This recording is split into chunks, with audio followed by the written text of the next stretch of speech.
All right. Yeah. Yeah. First of all, just going back to Saturday, I'm obviously, talk about the crowd first. I thought it was a great crowd.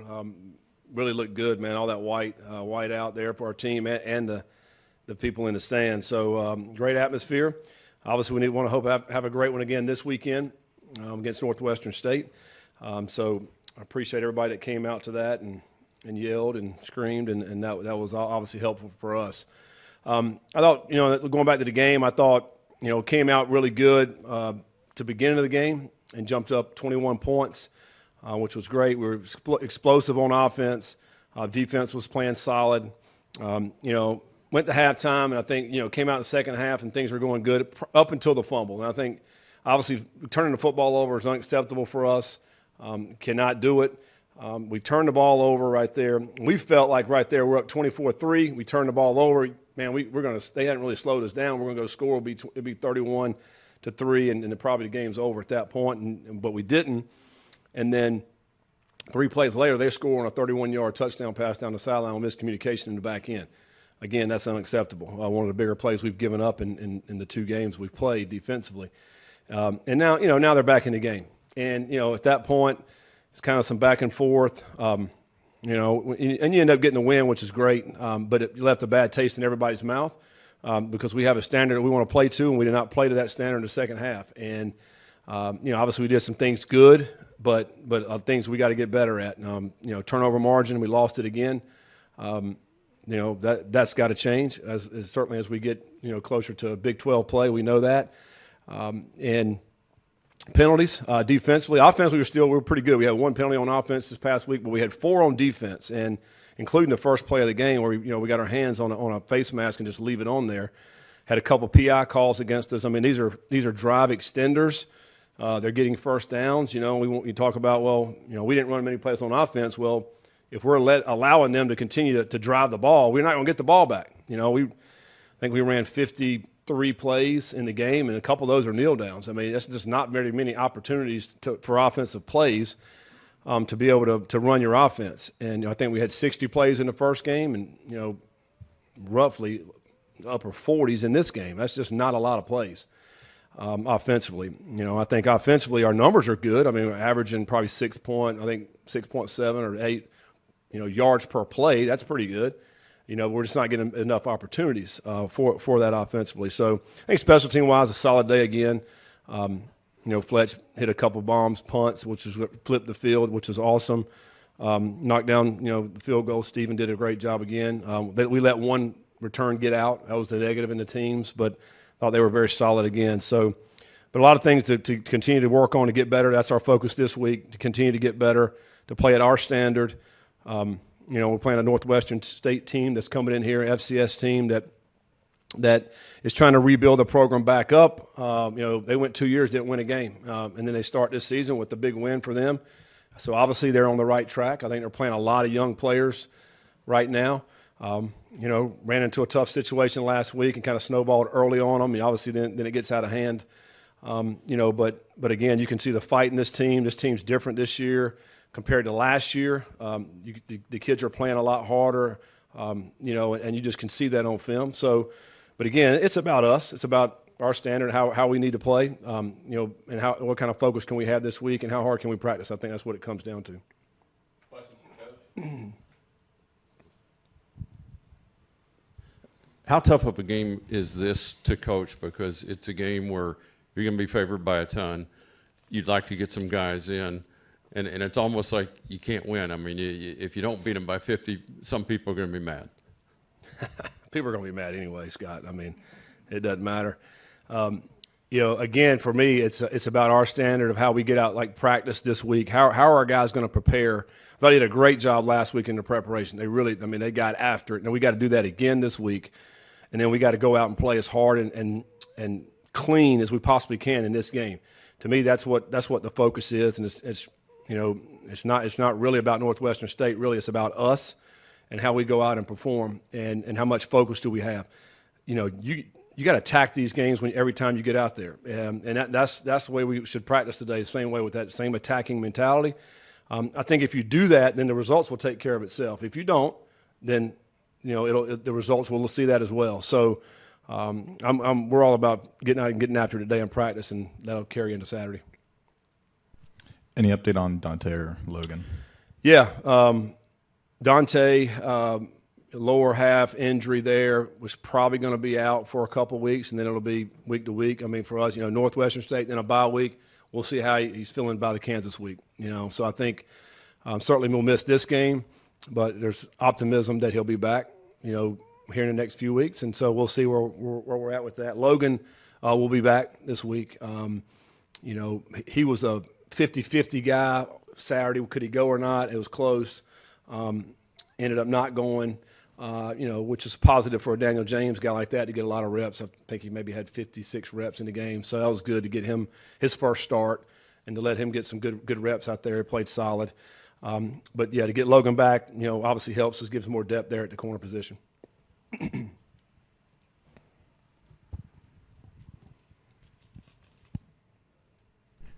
Defense played solid on Saturday with just unlucky bounces, no takeaways. How important is it against the Northwestern team to get a few takeaways? I mean, it's important that every week we're trying to, we need to get some turnovers. I mean, sometimes the ball bounces your way, sometimes it doesn't. We fumble the ball and it, kind of goes around and they end up picking it up. They had the same, very similar fumble, and it's like a basketball. It hit the ground and came right back to them. I mean, same thing in the Nebraska game. It's just we got to continue to hit the ball and knock the ball out, and then somehow we got to get some interceptions. We've been dry when it comes to interceptions. I thought we had potentially 2 opportunities Saturday to get some interceptions. Trey had one on our sideline. He kind of tipped it up to himself and almost had that one. And then Christian Harrison had one down at the goal line. Now, unfortunately, they called a PI on him on that particular play, which was a close call. But he's right there with a hand on the ball. So we got to create those. I thought we did a pretty good job with the pressure. I mean, how many sacks? 4 or 5 sacks that our defense had Saturday. Golday was in the backfield a lot. And they were throwing it quick. If just a little bit more coverage right there, we're going to get several more sacks. And I think when you're doing that, that's when you're going to create those turnovers, when you're pressuring the quarterback to throw it earlier than he really wants to. And so, again, we got to continue to work on that. That's a big emphasis for us, is to try to get some turnovers. Scott, how concerning is it for you with time of possession difference? It was about 20 minutes against Nebraska and 15 against Bowling Green. Knowing Dante is going to be out for a few weeks, how important is it for you guys to make sure your defense isn't on the field for too long during the games? Yeah, I mean, that's certainly would like to get off the field. I think, and you guys know our style of defense. It's a little bend but don't break. So you are going to give up some yards at times. But I did think, the 4 penalties and extended their drives, gave them first downs. We not created any turnovers in the first 2 weeks. I mean, so those factors are why I think we didn't have any time of possession the last 2 weeks, and therefore not running as many offensive plays. And I really think we got to do a better job, again, creating turnovers, getting off the field on third down, which will help that time possession and then really balance out the number of plays. You rotate a lot of D linemen in anyway. Who would be the next man up for Dante? Yeah, I mean, Kamari Burns, Isaiah Rogers, a couple of guys. I mean, Hunt's another guy that plays on the edge but also can play at the nose. Again, you mentioned that we rotate a lot of guys up front. We want to keep those guys fresh, and we'll continue to do that. Again, whoever rises up at practice will maybe get more opportunity.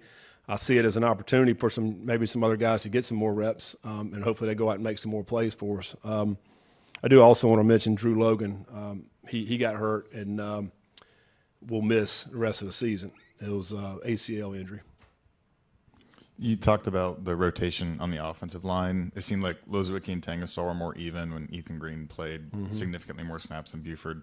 Could we see a change at right tackle going into Saturday? I don't necessarily think a change, but I do think we wanted to get Greeny in. I mean, I think he's practiced well throughout the spring, summer. It was a great opportunity for him to get in there, and I thought he played well, in the game.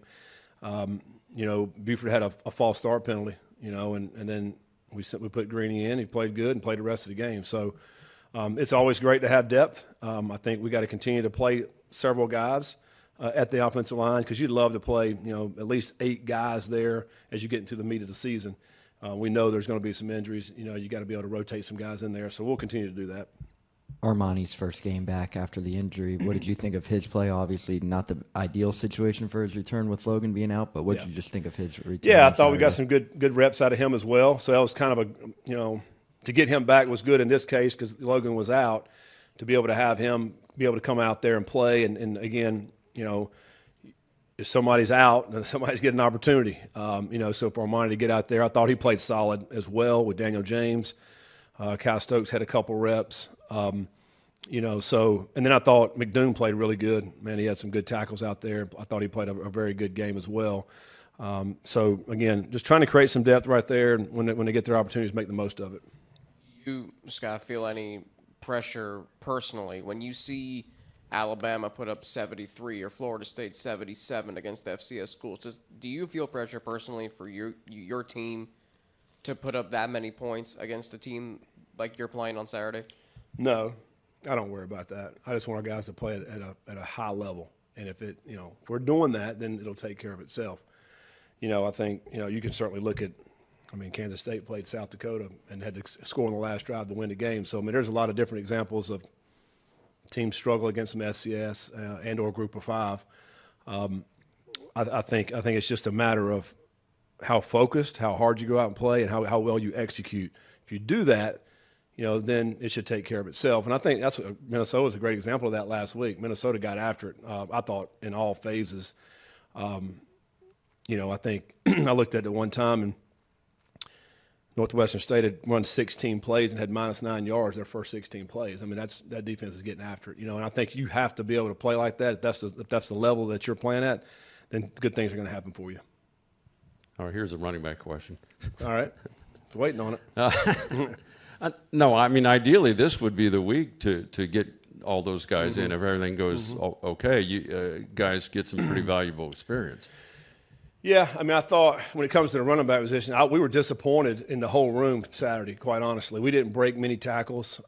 It was, I think we counted there were 7 opportunities where it's one-on-one with you and the guy that potentially going to be really big plays, and they get us down. We got to be able to run through those tackles and get some big plays in the running game, and I don't care who it is. I do think all these guys in our running back room have talent. They have a good ability. But they got to show it and prove it on the field. And you got to go out and make plays. You got to break tackles. And these guys know that. Pryor knows that. He's got to make the catch against Nebraska in the flat. That would have probably been a touchdown. He knows that. He's got to hold on to the football. Tywee knows he's got to be able to break some tackles, a one-on-one with a safety. So those are the things we got to get better at in the running back room. And when you do get an opportunity, you have to make the most of it. I think Chance comes in, and he had a couple opportunities on some runs, and didn't hit it where he needed to hit it. Could have been a big play. So when you get your opportunity, make the most of it, and obviously then you will get more opportunities and more carries.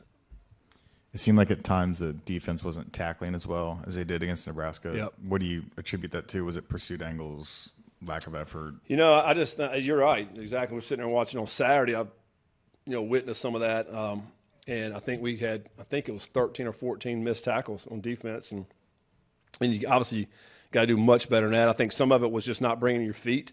We're leaving our feet too early, and you start lunging. These guys are going to break the tackles. You got to bring your feet all the way through and run through the ball carrier. We certainly got to get better at that. You're right. We did a much better job in Nebraska compared to this one. And then also in the penalties. Those missed tackles and penalties led to those first downs, which led to them keeping the ball for most of the game.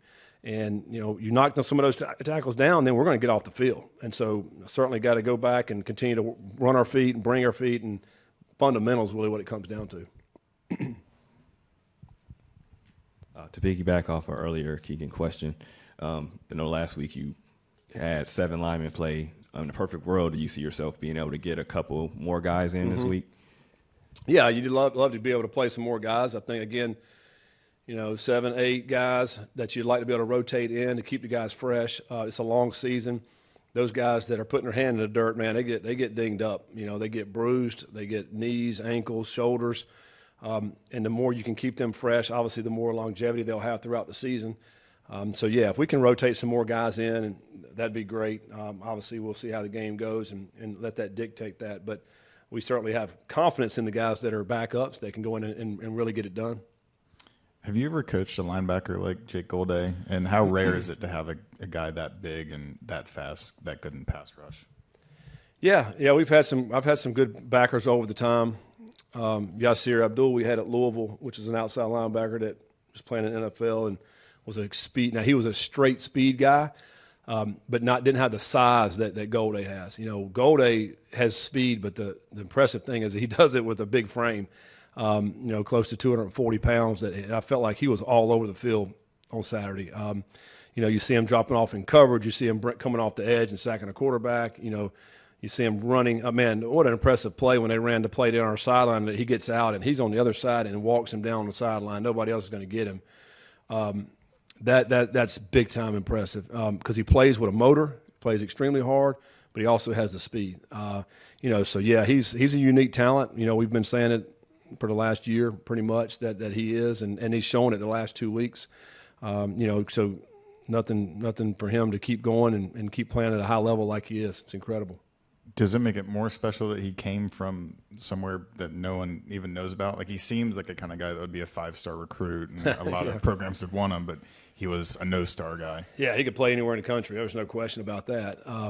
You know, but he's a guy who, you know, was at Central Arkansas, kind of got under-recruited coming out of high school, developed to his credit, continued to work hard and continued to develop.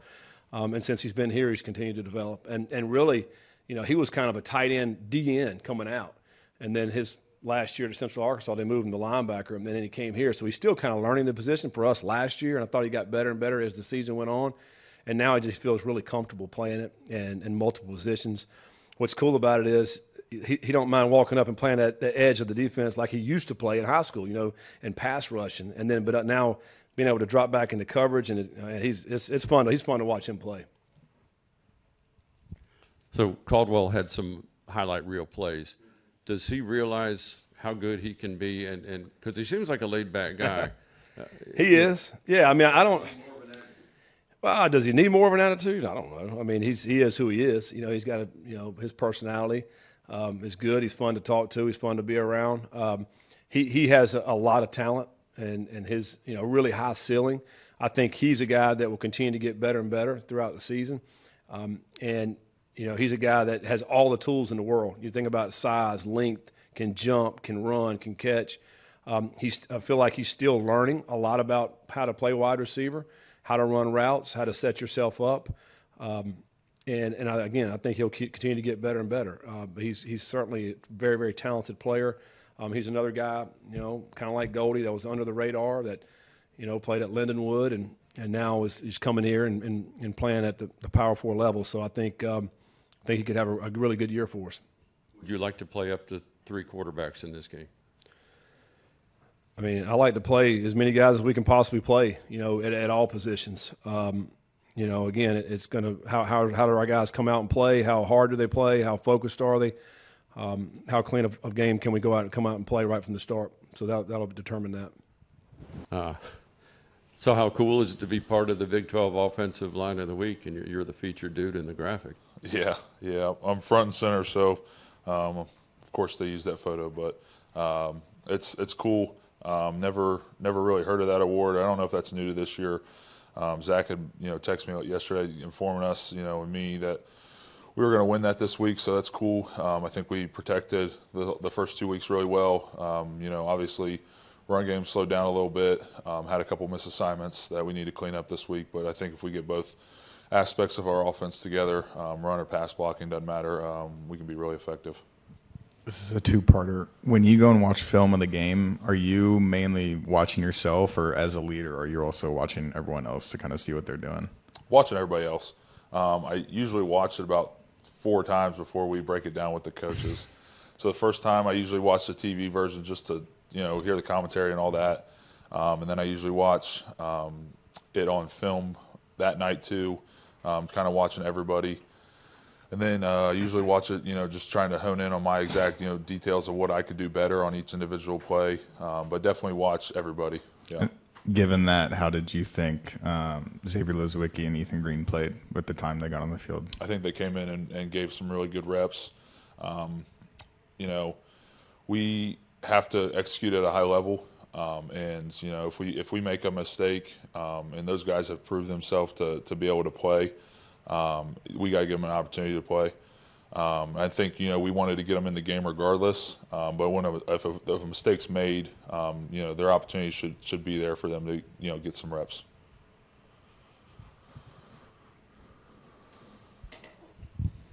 Gavin, you came when Luke Fickell was here, and he would always say that this program wants to be driven through the offensive and defensive lines. Where does this offensive line this season rank amongst the ones you've played with throughout your time here?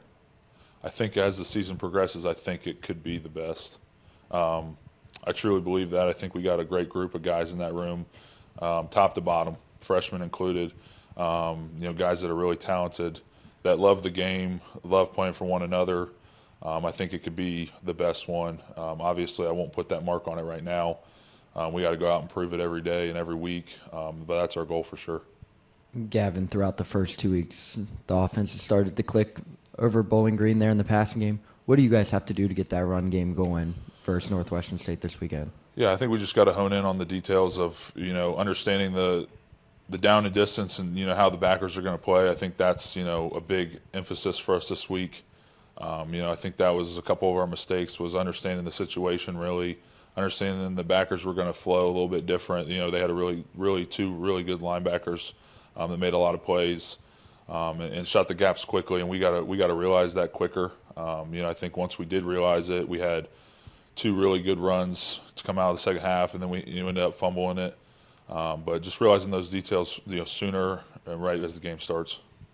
As one of the leaders on the team and on the offense line as well, how important is it that you guys don't overlook this team on Saturday? Very important, very important. I've been a part of a lot of games where it's versus an FCS opponent or a smaller school opponent, and if you do that, this is, and people say it's their Super Bowl.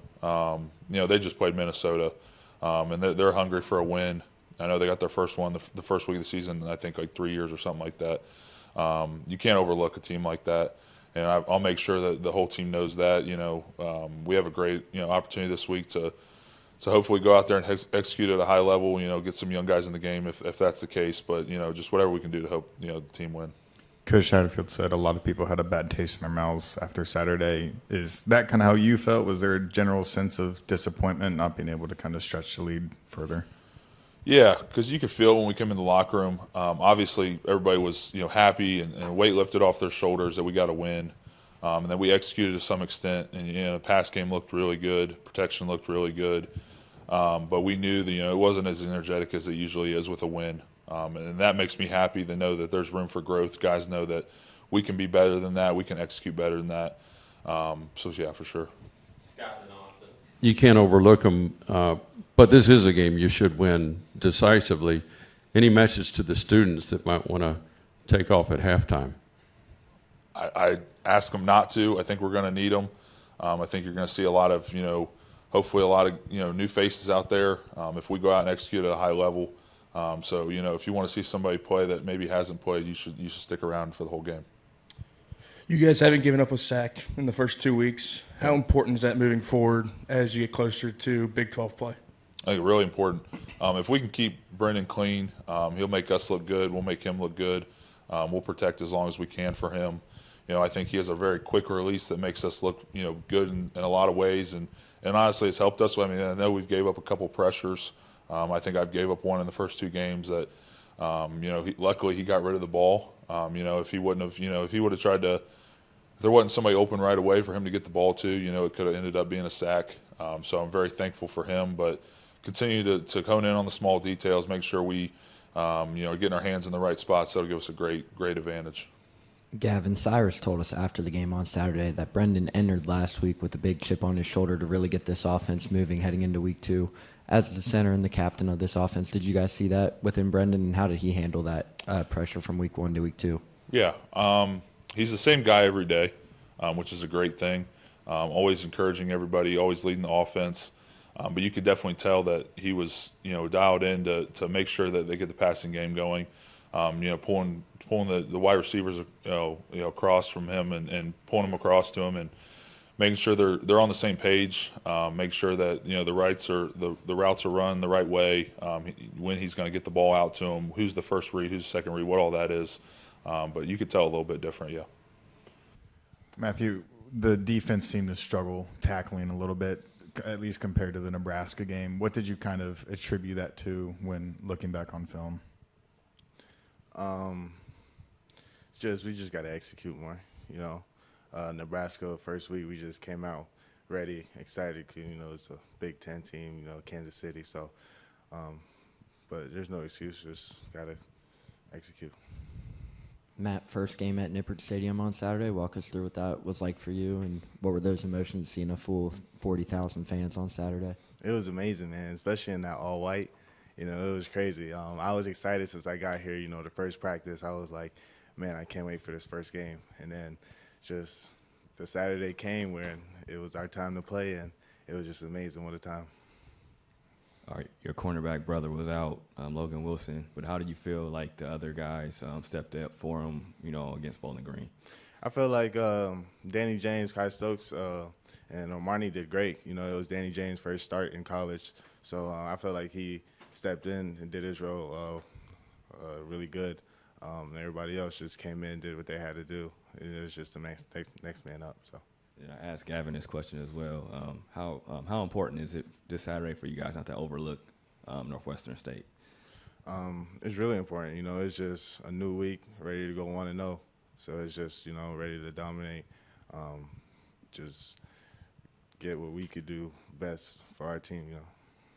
How happy are you that now opposing corners are kind of learning how good Jeff Caldwell can be, and what was your reaction to seeing that one-handed catch down the sideline? It was crazy, but, you know, as we've seen it before already, you know, he was already making crazy catches in practice when nobody was seeing. So I was just happy for him to make a great play in game so people could see how talented he really is. So. Do you think he thinks he's as good as you guys think? Say it again? Do you think that Jeff thinks he's as good as you guys think? I hope so. I hope he does. Minnesota, I think, had a pair of pick sixes. How close are we to something like that, and how would that feel to do that at Nippert? Yeah, we need a turnover, and having it in Nippert would be an even better experience. But just in general, we need to cause more turnovers. So yeah. Matt, what are the benefits as a defensive back going against guys like Jeff Caldwell, Caleb Goody, Cyrus Allen, week in and week out, day in and day out? What's the benefits for you guys to go against that kind of competition heading into the Big 12 play here soon? You know, the coaches like to preach your hardest days are Tuesdays, Wednesdays, and Thursdays, you know. So it's just going against them every day, you know. It's just you get to the game, you're already ready, you already played already went against talented receivers, so you're not really scared of anything. This is real? This is a working mic, or is this just a working microphone, buddy. Oh, yeah, it does work, yeah. No. I didn't even think I did a press conference. Rate your catch, the catch that everyone's freaking out about. You've made several. How is that in the career of Jeff Caldwell? Where did that one rate? I'd say about 7 or 8. It's all right. Didn't really score the touchdown. It was pretty mid, as the cool kids say these days. But it was cool. It's kind of moving like in slow motion. I was like, yeah, I'm probably going to catch this. So, yeah, it was pretty fun. On the tunnel screen in the red zone, did you, surprise yourself that you made that play? Because kind of a poor throw got you going backwards and then made a couple guys miss. Honestly, it all started with the block from Isaiah Johnson. Shout out to him. So if that block doesn't happen there, I don't think we're getting in the end zone there. But I was just excited to get in the end zone. So I apologize for sticking the ball out. It won't happen again. It will not happen again. Jeff, first time playing in Nippert Stadium, what was your reaction to kind of seeing the white out with 40,000 fans on Saturday? Then to have the day that you had, what was that reaction like? Yeah, it was kind of electric. I get clammy thinking about it now, kind of get lost in it. I just want the fans to stay a little bit longer through the game, you know. Kind of towards the end, it was like, no one's really here. But I loved it. I wouldn't trade it for anything. So on the play you scored, I know you give credit to Isaiah on the great block. Have you ever stretched out that far to score? No. They were just. I mean, I just saw the goal line there. I was like, why not? I won't do it again though. No. But I mean, you were successful. So if you think you got a chance, it's kind of like a calculated risk type of thing. No one complains about touchdowns or first downs. I'll say that, but, you know, I can't do that one again. I can't pull that one out, no. Cyrus told us after the game on Saturday that Brendan kind of had an extra chip on his shoulder heading into Bowling Green to get you guys going on the passing attack. Walk us through what that kind of was like, and how did Brendan take that next step into week 1 to week 2? I just think Nebraska, we left a lot out there on the table. We knew we were an electric group of guys in the receiver room. I just felt like we can't go back. I mean, what we put out on display is what we put out on the display. We were just a hungry group going into the week of Bowling Green. I felt like we had 3 good days of preparation as just a receiver group and as a team as a whole. I just felt like, and this week we need to have an even better week. So we're just happy with whatever targets we get. We just make the most of them, and yeah. What does it mean that, you know, Brennan thinks you're good, but that he thinks that you're good enough to just see a one-on-one on what looked like an RPO and just kind of throw it up to you and just trust that you'll come down with it? Because I feel like a lot of quarterbacks don't do that throughout the country. Honestly, I just think it's what we built over through spring ball. I'm just honored that he has a trust, and I'm just happy to be able to make plays here. But I just feel like it just comes with our preparation, and just having that connection is good with the quarterback and receivers. So a few things here. Were you told don't reach that ball out? Yes. All right. What is your wingspan? Do you know? 78, yeah. Yeah. And Cyrus says you're 6'7". Is that anywhere close? I wish. Yeah. I wish. No, I'm about 6'4", maybe 6'5" on a good day. Maybe. I don't know. Got to check the numbers. All right. At what point were you better than your brother? He played receiver, right, at one point in high school? We'll call it tight end, but I think it was more of a receiver. Yeah. I don't think I was never better than him in high school. I was pretty bad. I'm not gonna lie, fellas. I don't know, something. I guess I grew, and then you know you gotta get good to play college. So I was just like, I don't know what really happened. I don't know. I don't know. Do you watch soccer games and think what could have been? No, absolutely not. Soccer games are a little boring, but FC Cincinnati are lit, though. I will say those are nice. Kneel and then down. Kneel, and then down. Jeff, you mentioned having that growth spurt there coming out of high school to college. Walk us through what that was like as an individual growing 6 to 7 inches heading into your first year of college. Well, you just got to find a new wardrobe first. Adapt to the back pains. Arthritis springs early, so you got to get ahead of that and stay mobile, stay hydrated, joints lubricated. Honestly, didn't know football was going to work out. Just blessed to have an opportunity to go play at Lindenwood, and you know, made the most of it. Now we're here, and dreams do come true. I will say, dreamed about this as a kid, and wouldn't rewrite a better story.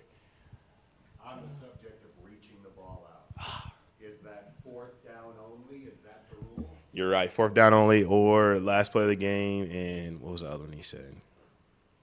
Overtime. Got to listen to coaching. One of those situations where the coach reminds you, you're really not supposed to do that, but nice play. Yes, but I won't do it anymore. So Cyrus apparently comes in the huddle and says, "I'm open all the time."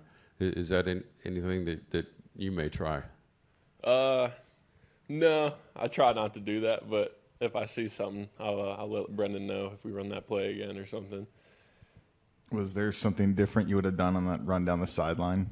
But maybe just stiff arm a little bit earlier or not look back at him as he's running behind you? Yeah, I should have just kept trying to run and not look back, but then I tried to slow down a little bit so I could stiff arm him because I felt him gaining on me. But, yeah, I got to find a way to get in the end zone on that. Do you think 52 yards a catch is sustainable? I sure hope so. That's not bad. Joe, Cyrus, I asked Jeff this as well. Cyrus mentioned earlier, following the Bowling Green game, that Brendan kind of had a little bit of a chip on his shoulder for this offense heading into Bowling Green. Walk us through what that was like, obviously stemming from the Nebraska loss, to how did you see Brendan kind of take the next step as a leader heading into Bowling Green? Yeah, I mean, it started after the Nebraska game. You know, he was in the locker room getting us together, you know, taking accountability for some things, and it wasn't just his fault at all. But then it started with the week in practice. You know, he came in eager with a different kind of fire in his eyes and just prepared at a different level for sure leading up into last weekend's game.